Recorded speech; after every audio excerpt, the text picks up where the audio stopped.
Welcome, everyone, to the next Dragon Kill update. So, with Beta Phase 3 launching, we have implemented the new town of Arudine now. So upon logging in, it will look a little bit different. This was always more of the vision we've had. It just has taken a while to get here.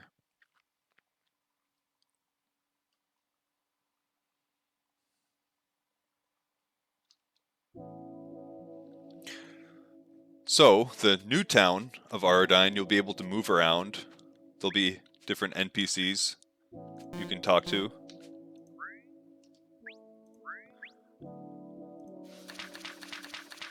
You'll have to actually play beta if you want to read this. Just showing it real quick. So, different NPCs will give you the ability to interact with the old way things used to work. So you used to just click on the shrine and this would pop up. Now you would talk to this NPC to bring it up. Same as the inn. So up to the north is the inn. There's signs, you can read them. Lots of things are interactable and more to come as well. So when you come up to the inn here, you can still rest. You can also talk, learn some different things about the town, maybe the game.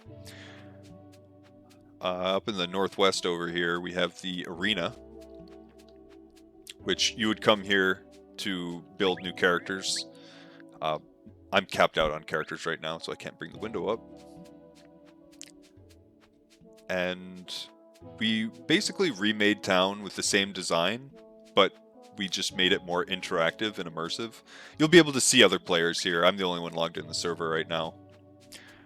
And we have the houses down here. Again, this will be the hopefully the player-made auction lane, where people that own these houses will be able to put items for sale on these benches, and players can walk by and view what's for sale here. And over in the southwest corner will be the slums for people that can't afford a full house, and the auction house here.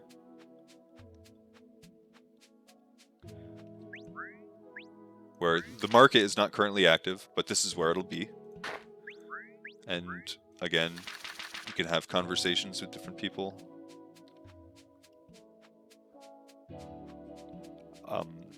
So still, to leave town, you just click the little box in the bottom right. Soon, this won't be an option. You'll have to come to the edges of town to leave that direction out of town. And then we also have the weapon and armor shop, as well as new item shop, which wasn't in the game before, as well as these crafting stations. So you can still come up here and go to the original shop to buy this stuff. But now there's a new item shop down here, where you can buy components for different things in the game, such as if you wanted to pick a lock, you would need lock picks. They might break over time, so you might need another one. Bandages for the archer bandage wound ability. Stones of life, this will be required for the priest resurrect spell. You won't need this to resurrect a character in town. These are just for casting the spell later on. These aren't working yet in game. They're just here for now, but they'll be integrated soon. Right now you have unlimited arrows, unlimited shurikens, and throwing stones, but soon they won't be unlimited, and the quantity will matter. We also reduced the price for everything for Beta Phase 3, so as you can see, the armor is only 100 gold right now for the basic tier 1. This is just for players to have an easier time in beta testing. When the game launches, we're going to be putting the prices back to normal. So the crafting stations are not functional at the moment right now. It's pretty close to being done, but you can see, you can click on, yeah, there's a little bug that needs to be fixed. These aren't finished. It's a work in progress right now. But you'd be able to click on what you wanted to build. You can see what it costs and see a little image of what it creates. As you go to the higher weapons, the graphics, some of them are not put in place yet, but there's unique graphics for all the different types of weapons as it goes throughout.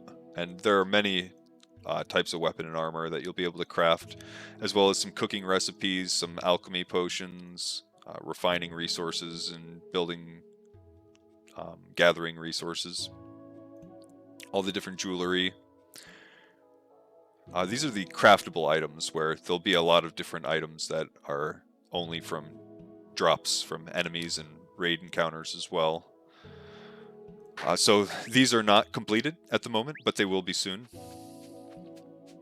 And then we're going to have a little fishing hole over here.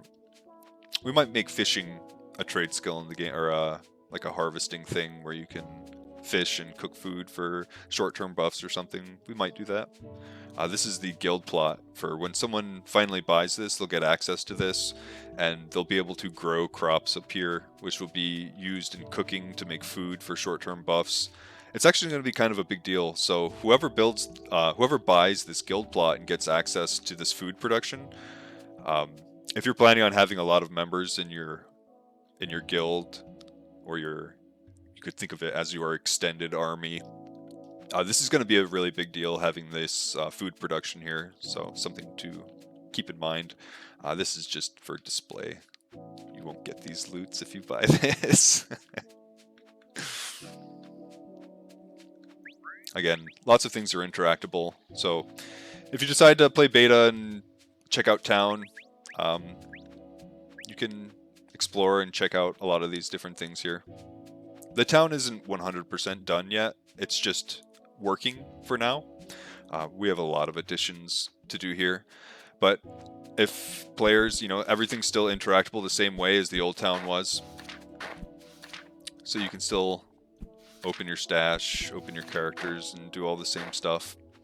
And whenever you guys want to go out into the the open world again, you just click the same button for now. This is going to change soon, within the next month or two. So you'd be able to just click this button in the bottom right, and it would take you to the overworld map, where you'd be able to go to different nodes and whatnot. We're changing the overworld map as well. I'm going to show a little bit of a sneak peek at that right now. Alright, so this is going to be the style of the new overworld map. Now, this is really rough draft, what you're seeing here. We've only been working on this for about 2 hours here now, so what you see is probably going to change a lot, but this would be the town of Arudine here, and when you leave the town west, you would come up, on this northwest part of town, so you'd be able to venture up this way to the north, or across the bridge to the west.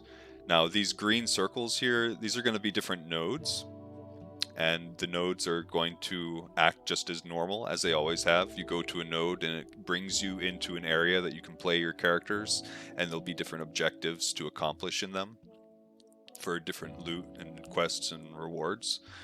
Now, as you venture further from town, say you go west out of town, as you're walking on this overworld map, you'll be finding random battles. Your character's going to be, your sprite should be a lot smaller than normal to give the immersive feel that you're on the overworld map and you're tiny and you're kind of moving where you want to go.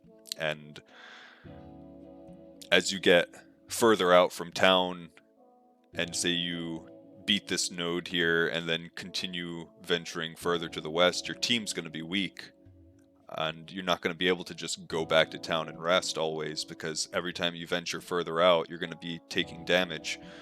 So as you get further out, eventually you'll run into something like this, which would be, it's like two little teepees is what it looks like, but it's going to be a type of area that you can enter, and you can temporarily claim the area and build it up and rest in there. It won't be as efficient as resting in Arudine. It'll probably take a certain amount of time and cost more energy, but it's going to give players the ability to venture further from town before having to come back to rest, so that they can get even further out. And eventually, this is going to be how players are going to get further into the game. They're going to have to build their team up, become stronger, and start taking over these points that will allow them to rest and heal and go further out. Eventually, you'll get into other areas where there's other races and they'll be building up certain areas, and we're going to try to make the world interactable and evolve over time. And part of that evolving process, we want to try to create some type of system where, say, the enemies of different races could be building up as well, and they will come and attack these little points that you've taken over, and it'll only be temporary access that you'll be able to take these points over so that other players will get a chance of taking them over as well.